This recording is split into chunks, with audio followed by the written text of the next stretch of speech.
I would like to talk about dementia.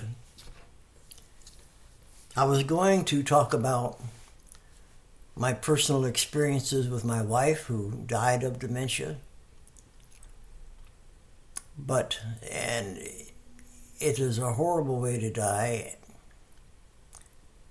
and caregivers go through a lot of trauma, a lot of mental and emotional trauma of taking care of somebody with dementia, especially dementia that moves rapidly through the one they love. There's a lot of dementia that progresses slowly, and it can take years before a person actually dies of it. Sometimes they die of something else. But dementia is a progressive disease regardless of how long it or how short it takes. My wife had a rapid moving dementia that after her diagnosis of dementia, she only lasted 5 months, maybe 6 at the most, somewhere around there. So she declined very rapidly. And what dementia does is it destroys your brain cells. Your brain cells die, and the brain is control central for every system in your body. It controls all your organs. It controls moving your little finger. It controls everything. Signals are sent all over at the very thought to move your arms, your legs.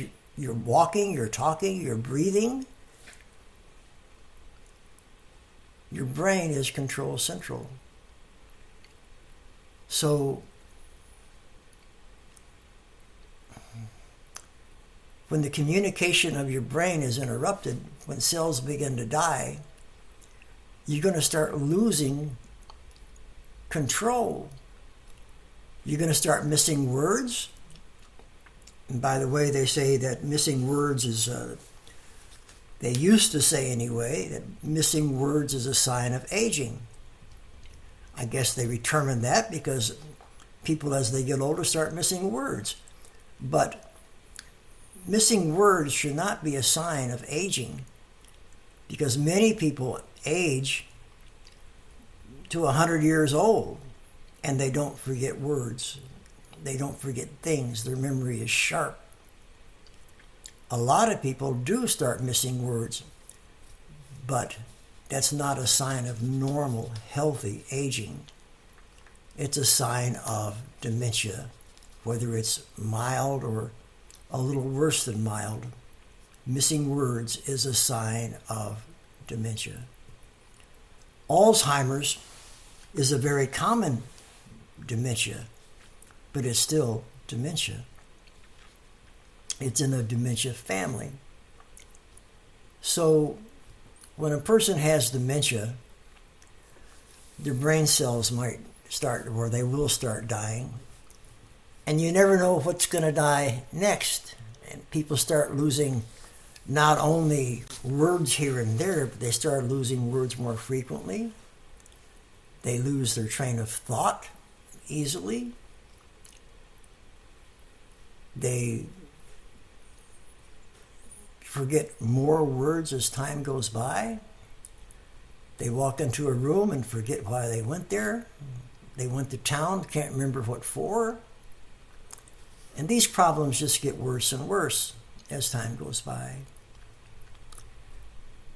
But as time does go by, you start losing other functions. Your sense of smell might get greatly diminished. Your ability to speech, not just forgetting words, but your ability to form the words you know, to actually say them, can become compromised, and it can become difficult to talk. That's hard. There's a lot of hard things about dementia. It can affect your eyes. It can affect your hearing. It can affect your movements. It can restrict your arms from moving or your legs or your ability to walk. It can affect your ability to stand without falling over. It can affect your sense of balance. It can affect a lot of things. It can affect your emotions, causing you to have emotions you don't want to have. You can't control them. Your brain cells are dying. You don't know what's going to die next. So caregivers, especially of rapid decline dementia, are traumatized by this because they don't know what's going on. It's hard to understand. They keep thinking of their loved one as normal, and they treat them as you would a normal person that has problems and you're trying to address those problems. But that's not how you can treat people with dementia. They're not responsible for the changes. They can't control these changes. Their brain cells are dying. They act in ways that are contrary to their will, and they don't mean to. They have no choice. The things that govern their thinking and their emotions, their feelings, it's all changing. And it's not them that's doing it or causing it. It's the dementia. It leaves them with no choices. So I was going to relate the story of what I went through with my wife, but instead I think it'd be better just to talk about the things that cause dementia and how to help caregivers not fall victim to dementia. In the first place, medical science, no matter what you look at, will say this does not cause dementia. That does not cause dementia. The terminology for things that affect a person that can bring on dementia is the word risk. They'll say things like, this has a higher risk of dementia, or this increases your risk of having dementia by 10%, or this can double your risk of having dementia. They talk about risk because if you mention a cause of dementia, they'll say, prove it. And you can't. You might know, but you can't prove it. So the byword is it increases the risk of dementia. And many things increase the risk of dementia.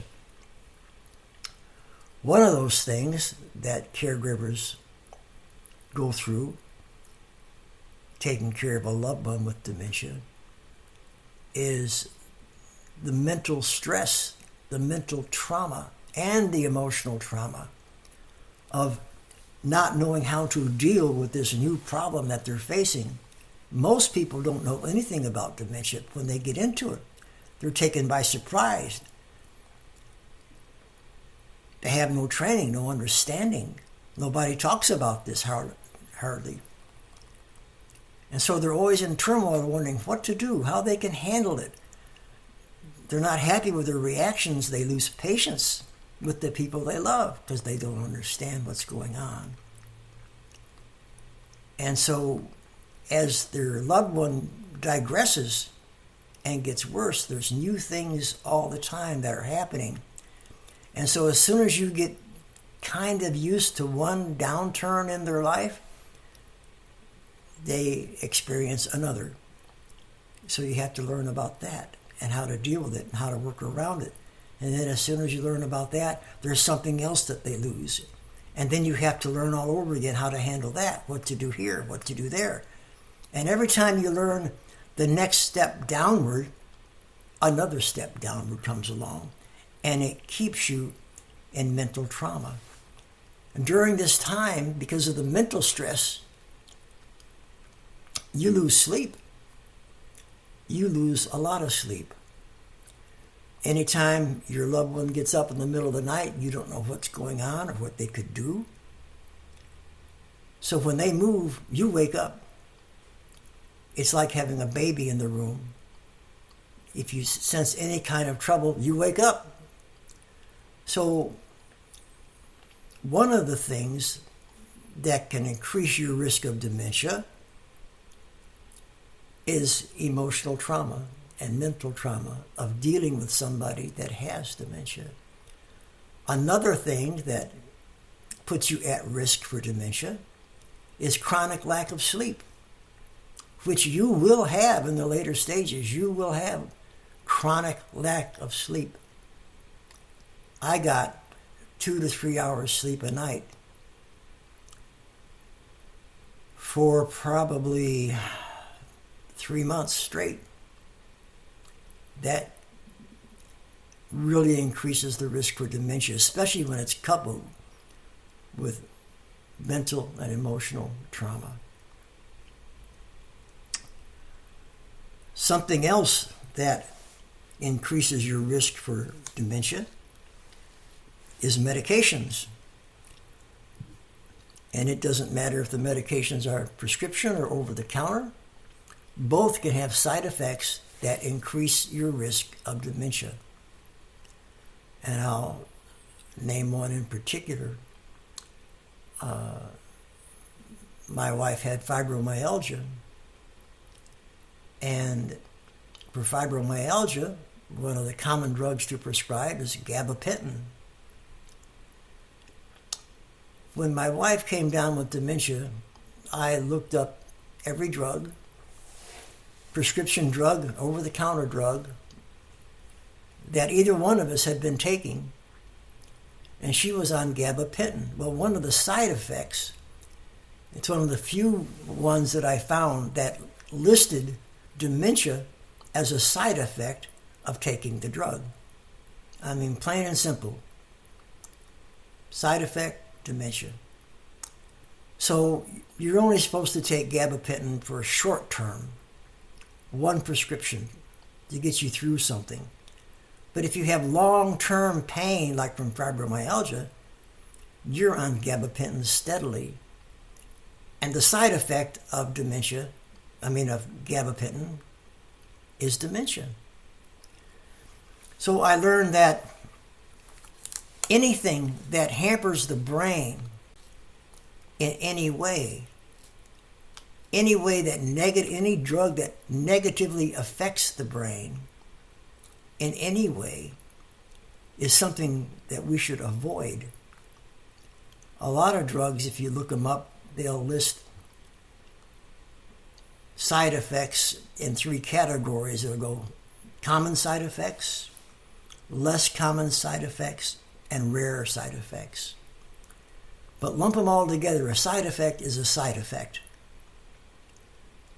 And when you see any side effect that directly goes to the brain, we should avoid it.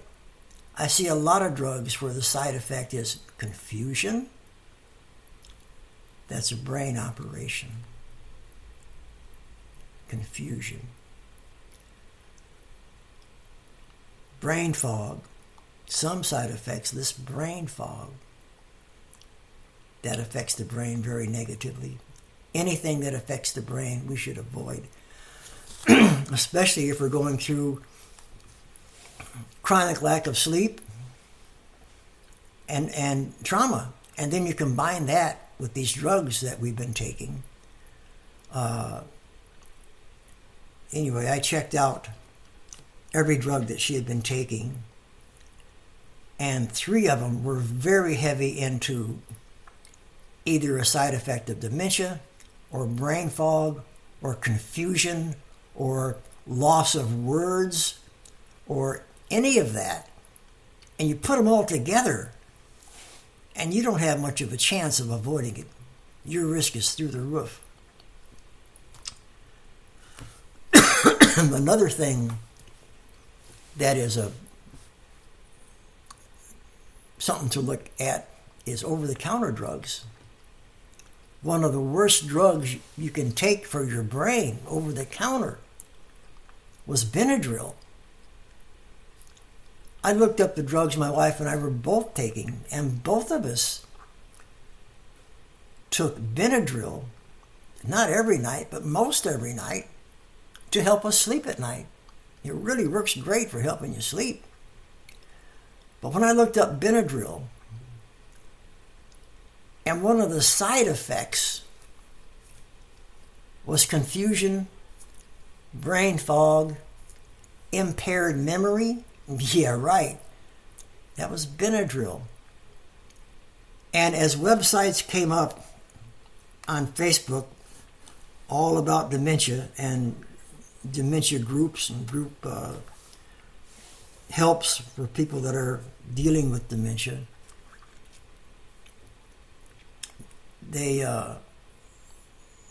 Benadryl was mentioned on these sites to the point that months later, I could look up Benadryl side effects and those negative responses weren't even listed anymore. They removed them. So, once again, the media and drug companies are not honest about any of this. So, another thing that leads to dementia is anesthesia. Anesthesia is hard on the brain. It stops brain function. It slows it down to almost nothing. And then you come out of your surgery and you come out of the anesthesia and you're really groggy. You can't think straight. It's kind of like you have a hangover. It's a terrible situation. But a normal, healthy brain, a youthful brain, can pretty much overcome all that within a short period of time.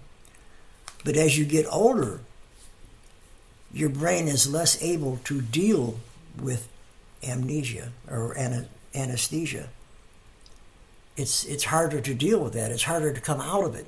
Your brain is not as strong as it used to be. And statistically, if you look up in websites like WellMed or the Mayo Clinic or the NIH, National Institute of Health, if you look at these things, you'll find reports that say people in their mid-60s should not have anesthesia. That's a big one because as we get older, we have problems, we might need surgeries, and at the same time, we run a very high risk of developing dementia. Now, a lot of doctors deny this because you come out of dementia and after a while you're okay. But according to these medical experts, when you have anesthesia and you're over 65, you have a 65% higher risk of dementia with anesthesia than a middle-aged person. 65% greater risk of developing dementia. It's not saying you will, but your chances are greatly increased. I have a hole in my retina in my right eye, and I went to an eye doctor, and they did all their tests and everything, and showed me the charts and the pictures and everything they took, and said that I had to have eye surgery, and it might be able to fix it. I mean, it's not a guarantee, but there's a good chance it would be successful. And if I didn't, I could go blind in my right eye. And I said, well, what does that include? And he told me what does it include, but he didn't mention how I was going to go under, so I did. I said, and does that include anesthesia? And he said, well, yeah, sure. And I said, I can't have anesthesia. And he looked at me like I was crazy, and why not? So I told him. I told him what I found about anesthesia. And he was enraged. Here he is. This is his occupation. And to say something about anesthesia and the effect it is on people, I don't think he could handle that. I think he didn't have the mental ability, capacity to admit that that could be a problem. Because what would that say of him? He's doing more harm to his patients than he could be, more or less greatly increasing their risk of getting dementia, and he couldn't handle that much guilt, probably. But he really railed against what I was saying. And obviously, he either didn't know about anesthesia, its possibilities, and I don't see how he could not know, because that's his trade. But he certainly wouldn't confess to it or say, well, okay, But anyway, I told him I have all the medical proof. He said, well, it's junk science. He didn't even know what my sources were yet. He's calling it junk science. It's not true. It's a myth. It doesn't happen.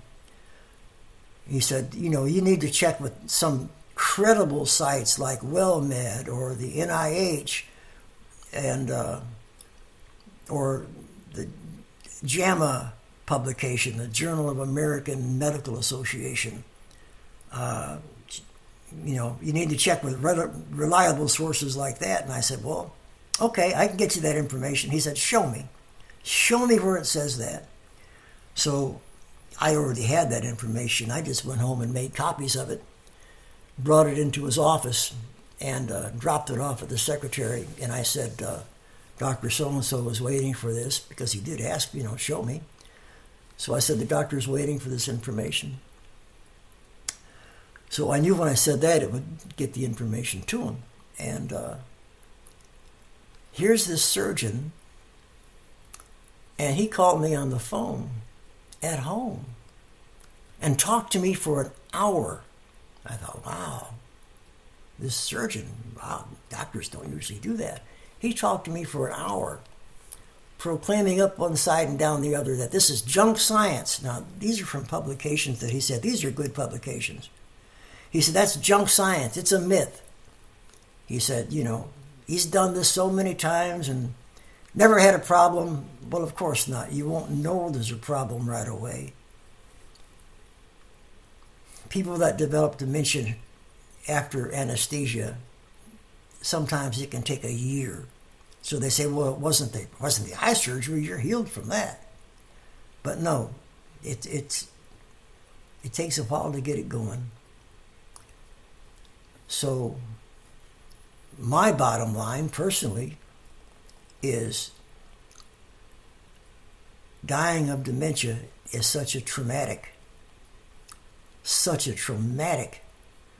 way to die for the caregiver as well as the patient, for both. I don't want to put my loved one, who might be taking care of me with dementia, which is going to be extremely hard. I don't want to put my loved one through that. So if I need to have any kind of surgery, and as we get older, there's things that break down. We've got to have operations, got to have this, got to have that. Take care of this cancer, cut this out, and all of it would include anesthetic. I'm still going to choose to deny the anesthetic and just go ahead and die of that disease rather than die of dementia and put my loved ones through that. That is awful. So we're going to die anyway of something, but I love the people that are going to take care of me when I die and be there and give whatever comfort they can. But anyway, that's my take on it.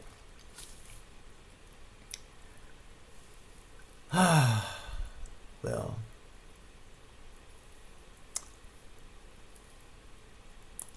dementia. Now, my wife also had another problem, and besides, she had multiple myeloma, which is a blood cancer. So in the early stages, and this is before we even knew she had dementia at all, but she had multiple myeloma, and we went to an oncologist for her, and he said, well, you don't have a bad case of multiple myeloma, but you do have multiple myeloma with a blood cancer. We can probably knock that out with chemo. So she went on chemo. Here's what chemo does. Chemo kills your natural immune system. Kills it. The idea is to kill off your immune system, and certain cells, certain parts of the body start dying. They bring you to the point of almost death with chemo, which would kill the cancer. And as soon as the cancer is killed, they bring you back to a good working immune system, and the cancer is gone. That's their intent. But here's the thing with dementia affecting your brain the way it does, and your brain is also strong because of your immune system. Your immune system helps every part of your body, including your brain. So when they kill your immune system and you have dementia, what happens is that the dementia has a free rein. It's like opening the floodgates and say, come on in, because it moves in, it takes over quickly. And instead of having dementia for years, which many people do, you're going to die within a few months because the dementia is just raging through your body with nothing to stop it whatsoever. Your immune system is compromised. My wife, being a retired nurse, she made excuses when she missed words and did the old thing, well, I'm getting older, I'm missing words, that's normal, which it's not normal. And a few more words here and there, and she would manifest other little signs of dementia. But she covered for them, she made excuses, she made it sound plausible and right, and okay, it was no big deal. But then she had some serious mental mishaps, I should say, without getting into it. And I took her to the doctor, not with dementia, but for something else, I don't remember what. And they wanted to keep her overnight to keep an eye on this problem she was having.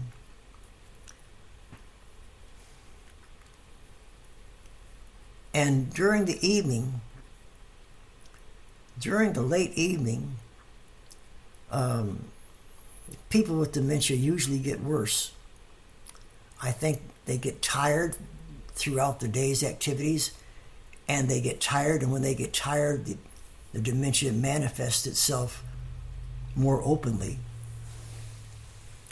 And the doctor on the evening shift at the hospital, where she was just spending the night, came in and was talking to her, and he noticed right away that she was off. There was something wrong. And he spotted dementia rather quickly. And dementia has 7 stages. 7 stages. Stage 1 is so mild that it's not even detectable. So they say when they first begin to detect it, when a person starts missing words, you're already at stage 2. And there's 7 stages, and the 7th stage ends in death. So my wife had covered her dementia so well that by the time she was diagnosed with dementia, she was already at stage 5. Already at stage 5. So, and it went straight downhill from there. Because she had fibromyalgia and multiple myeloma in addition to the dementia, which they always say, and even on a normal basis, if you have any serious medical condition along with dementia, dementia will work a lot faster. But with the drugs she was taking, like gabapentin and a few others, you combine all that together and she really didn't have a chance. She was going to go, and she was going to go quickly, and took us all by surprise. And it's very stressful to a caregiver that loves the person afflicted to watch all this happening. So not only are you going through mental anguish, emotional trauma, you go through, in addition, the loss of someone you love.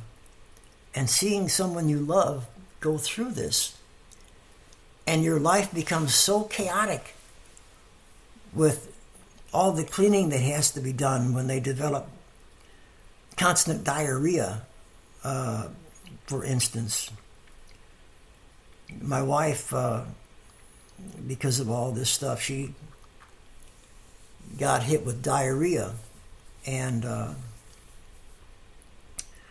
she began having diarrhea 2 to 3 times a day, every day, and that heavy diarrhea every day lasted for 6 weeks. 6 weeks. And so she got to the point where she couldn't walk. So I had to carry her. And because of my back problems, my lower spine, I couldn't just pick her up and carry her in both my arms like you would a small child, or your wife over the threshold. I couldn't carry her that way because I couldn't bend over and pick up weight at the same time. But I could get her in a standing position, and I could put my arms around her like a hug and just pick her up front to front, and then stagger my way into the bathroom when she had diarrhea and carry her from the bed through the bedroom into the bathroom. And she was having diarrhea the whole way. So I had to get her to the commode and sit her there in case there's more on the way out. And I had to strip the bed and throw the bedding in the washer, and then the dryer, and clean the floors, and sometimes the walls also, and had to clean her up. And because of the way I had to carry her, I had to clean me up, and that's very time consuming. You remake the bed and all that, and they kind of lose their minds and their actions, and they see things differently. Like I said, their brain cells begin to die. They do things they wouldn't normally do, wouldn't even think of doing normally, but they see things different. And sometimes their imagination runs wild, and to them, whatever they're imagining in their minds at this point is real to them. Where normally they would think it's just their imagination, or they're just crazy thoughts. With dementia, they think their imaginations sometimes are real. And there were a lot of times where she'd be sitting on the commode waiting for me to do all the cleaning and come pick her up. And she would have a puddle of diarrhea there between her feet on the floor in the bathroom. And she would take her right foot and her big toe and begin drawing things in the diarrhea with her toe, trying to draw pictures, or like a kid with finger paints on a piece of paper, and they're scrolling around on the paint and doing things with the paper. That's what she was doing with her big toe on the floor. And I would try to stop her from doing that and pick her feet up, and it's like she would lock her feet and wouldn't move her feet. And so I had to pry her foot off the floor, more or less, just really pick it up while she was fighting that happening the whole way, and I'm cleaning up her feet and the floor. And you get all this, and it's like 2 in the morning, and you get it all done, and you go back to bed only to wake up 30 minutes later and she's having diarrhea again. So you go through all that process again. And you're exhausted, you're tired, you're worn out, but you have to do what you have to do. And you know it's not their fault. Don't ever get mad at them, to the one you love, for going through this. They don't want to do it either. They're losing their brain. And so it was common for 6 weeks that I would go through this 2 to 3 times a night. And I was beginning to get fearful of my own brain, because I was studying at this time everything I could find on dementia. Everything. From prescription drugs to over-the-counter drugs to different medications to the other aspects of what can bring on dementia, like trauma, stress, chronic lack of sleep, everything a caregiver goes through that could give the caregiver dementia. So then I was not only mourning for her while she was still alive and scared for her, I was getting scared for me. Like, how is this going to affect me? I was scared for the both of us. That's kind of rough. But dementia, in the different stages, you begin to lose different things. You begin to lose more and more words, and then finally, you can barely speak at all. Your brain is so slow that you have to fight to put 2 words together. You have to concentrate so hard to put 2 words together that it wears you out. It makes you tired. You're struggling. I remember more than once she would be talking on the phone. How could she talk if she was struggling? Yeah. But she would get a call. The phone would ring. She'd get a call. And she would pick up her phone, and I could hear one side of the conversation on the phone. And she would be talking, and like in any conversation, she wouldn't talk nonstop, but she's waiting for somebody else to say something, and then she would answer and say, yeah, good, And I don't know how long the phone call lasted, but at one point she set the phone down beside her on the bed, and by that time we had a hospital bed in the front room. She set the phone down, and she was still talking as if she was having a conversation on the phone. And so she's sitting there without the phone to her ear, with the phone laying beside her, and she was saying, yeah, and then I'm waiting for the other person to stop talking. And she, yeah, I think so. Well, pause. Was it good? Pause. Oh, that's nice. Pause. And then I realized there was nobody on the other end of the phone. Whoever it was, whatever it was that called, must have hung up right away because she couldn't respond correctly. But there was nobody on the other end of the phone. And sometimes she would have this phantom conversation for a couple of hours. And what she was doing was trying to talk, trying to form words without it looking like she was having a problem.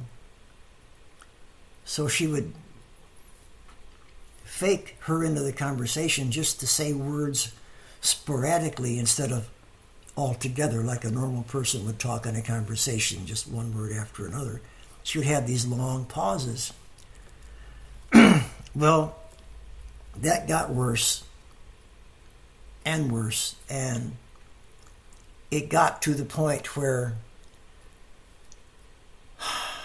I was listening into one conversation. I decided to get a pencil and paper, and I was going to write down the words that she did say in between pauses, and they were long pauses.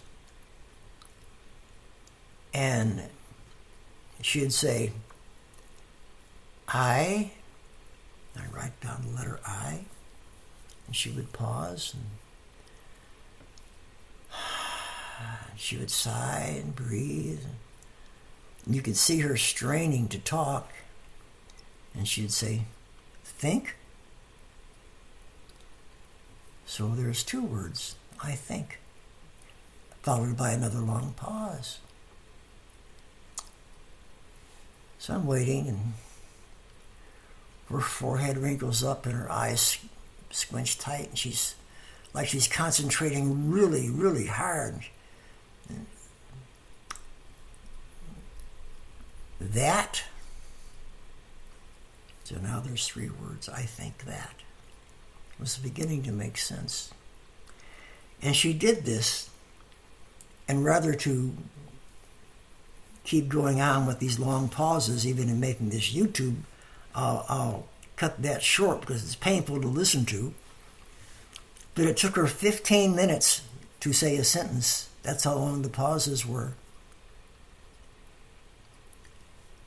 But the sentence, when finished, made sense. And she said, I think it would be better if I had a gun.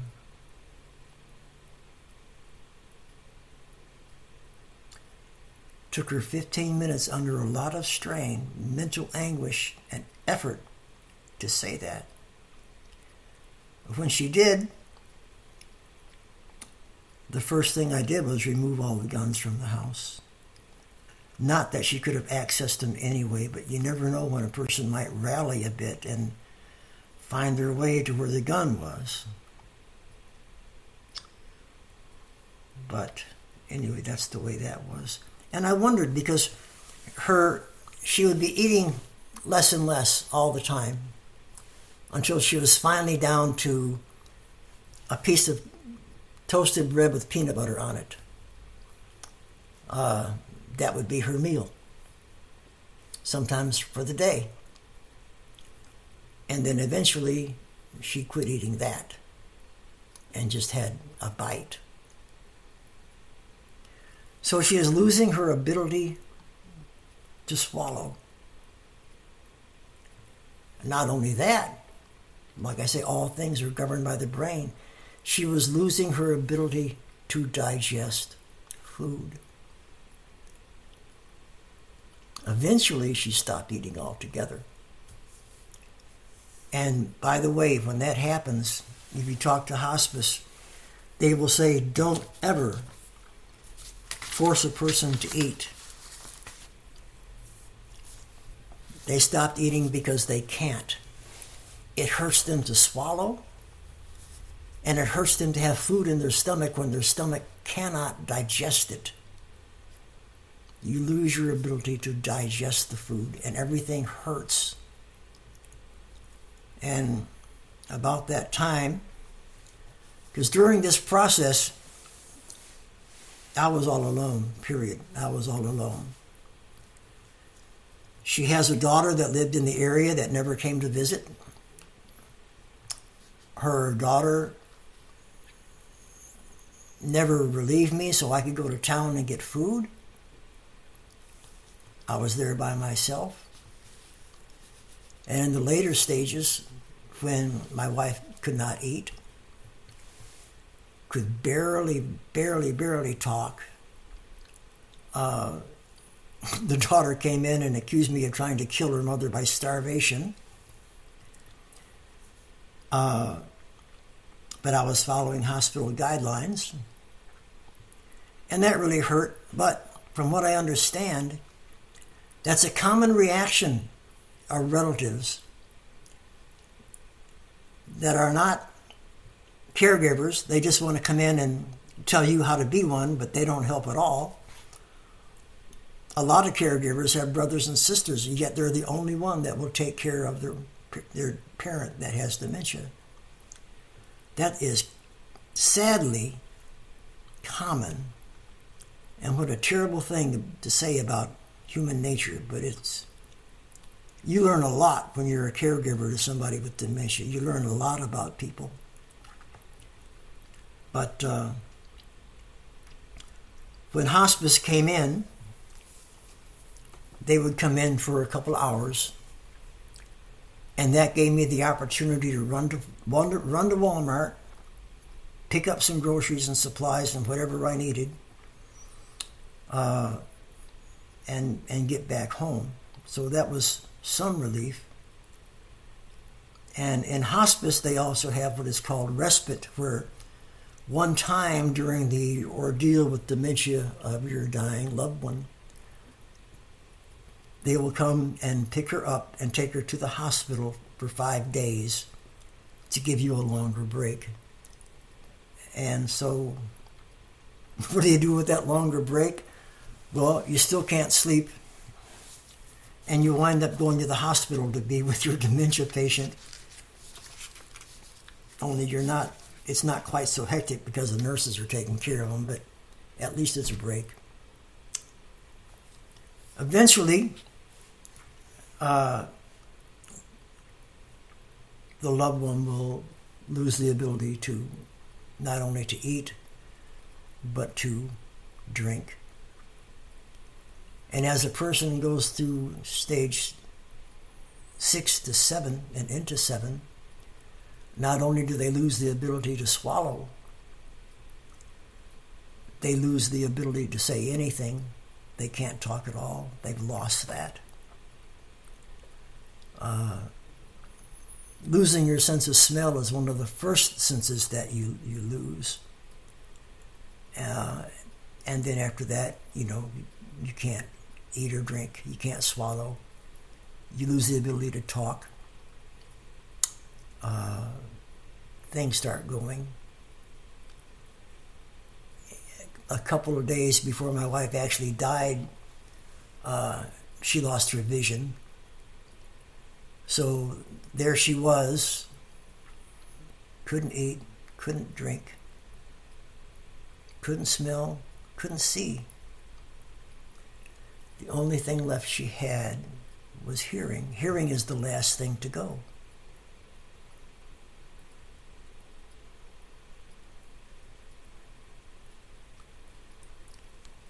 So the whole ordeal is traumatic. But here's something else too, is that a lot of people, caregivers, they don't know what's going on. They still think of their loved one initially as being normal, and they don't know how they're acting. And what makes you act that way? What makes you say that? Why are you doing that? They haven't realized yet that the brain cells of their loved one is dying. The patient is no longer responsible for what they say or what they do. They can't help it. Their brain cells are dying. And yet people get impatient with them Another sad take on human nature, one that just drove me crazy because I'm in a dementia care group that talk about such things, and people come in and they want help, they want answers,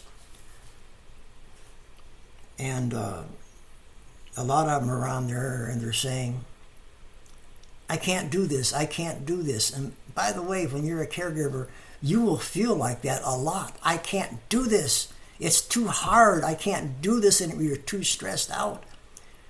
You say you can't, you're not able, you don't have the strength, and then you do it anyway because you love them. That's the important thing. You fight those feelings, you fight that perplexity, you fight that frustration, and you do it anyway. And that's because you love them, and you can't keep from it. You know it must be done, and so you do. And that's a wonderful thing. At the end, you'll realize you have more strength than you ever thought you did because you fought through. But there are people on the group sites, used to drive me crazy, that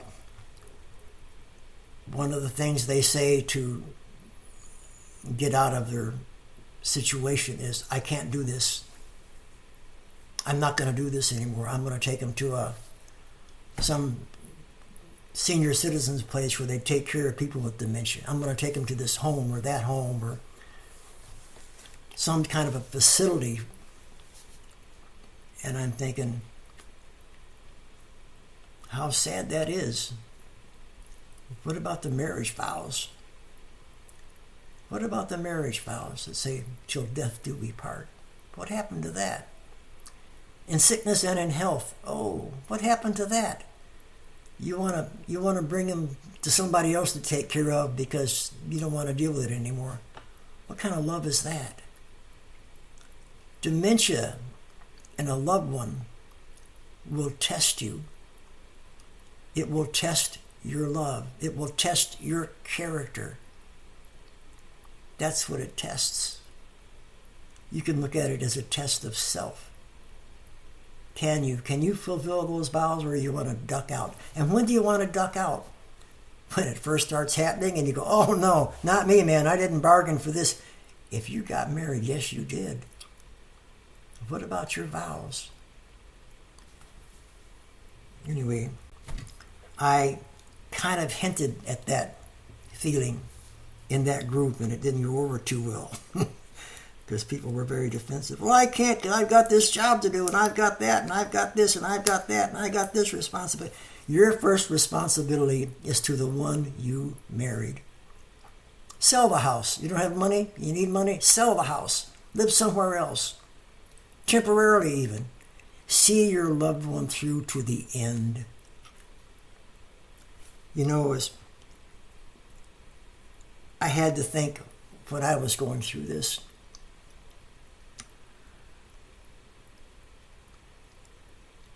And yeah, it was pretty tough.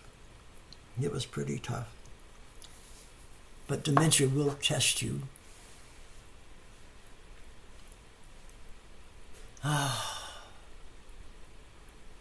It will test you.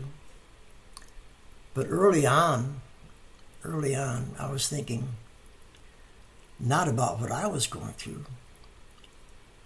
I mean, I thought about that too. But I thought about what she was going through. Can you imagine? Use your imagination on this now. Imagine. You know that you're missing words and you know that you're having a problem.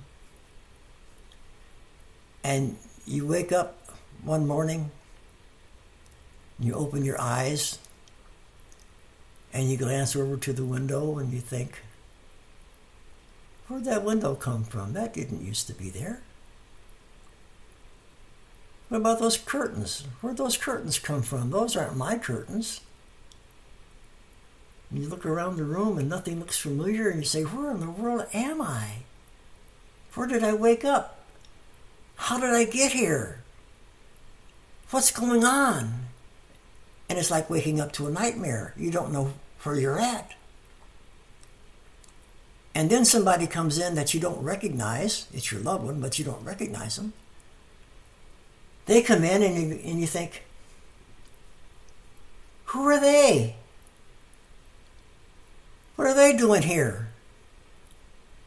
And then these people that you don't recognize start taking your bedclothes off, if you're wearing any, and they see you naked and they start cleaning you.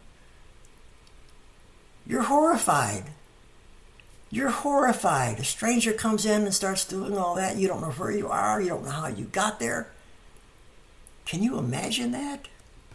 It's like waking up in a nightmare. That's what they go through.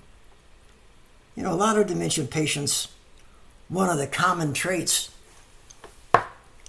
of somebody that is at stage 5 anyway, they start saying things like, I want to go home. They look around, they look at you, and they just say, I just want to go home. Please take me home. Please take me home. I want to go home. That's a common thing. And, you know, people, they still don't get it. They think, well, they're talking about going to heaven. They want to go to heaven. No, that's not it at all. That's not it. That's how we want to think.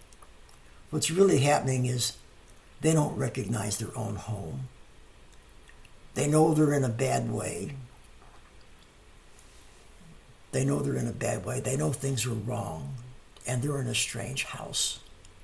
And they want to be home where they're comfortable, where they're at ease. You know how that feeling is when you're home after a long trip and you're just home and you go, I'm home. That's what they want. And that's what they don't have because they don't recognize their own home. So they say, I want to go home. Please take me home. And they're so serious and they're pleading. And you say, this is your home. You are home. This is your home. Look, this is your kitchen. And they look, I just want to go home. Would you take me home? They don't know. Don't lose patience with them. They can't help it. Don't lose patience with them. They're going through even more than what you think you're going through.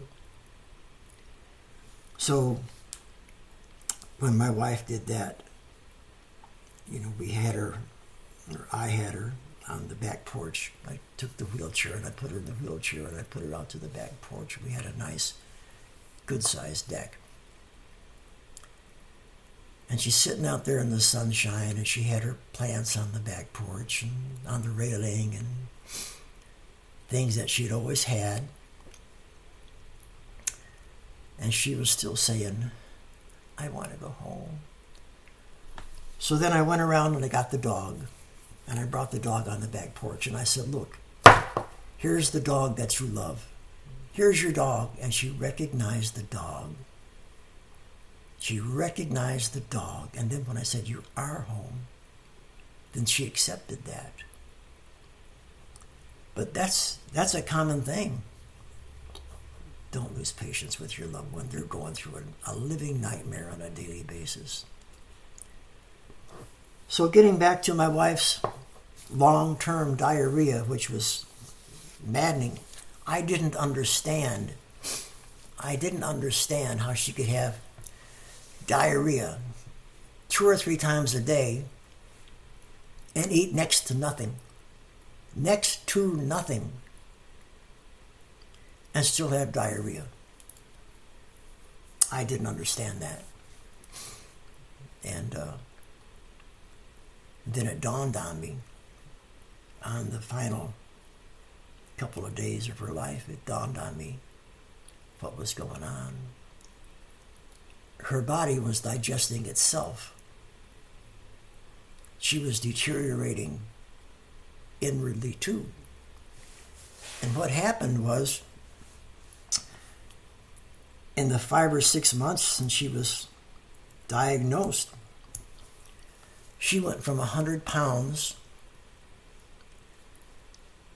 and when she died, she weighed 60 pounds. She was She was skin stretched over a skeleton.